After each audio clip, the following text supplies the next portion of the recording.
চাচা, রোজ রোজ জঙ্গলের এই জায়গায় আইসা বৈশা বৈশা তুমি কি চিন্তা করো?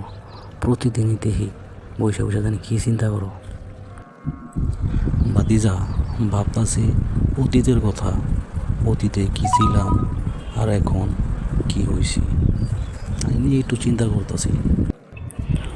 চাচা, এসব চিন্তা করা এখন ছাড়ো। তোমার বয়স হয়েছে, বলতে পারো তোমার বয়স কত হয়েছে?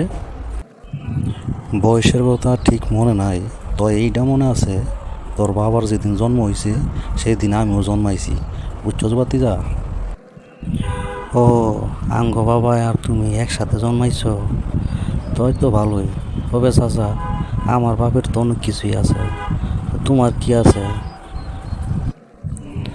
তয় হন ভাতিজা, আমার দাদার অনেক সম্পত্তি ছিল।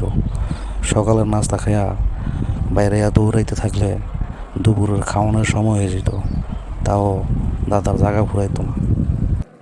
হ্যাঁ, আবার তো মনে কর প্রতিদিন 10-12 টাকা আমার বেতনই দিত।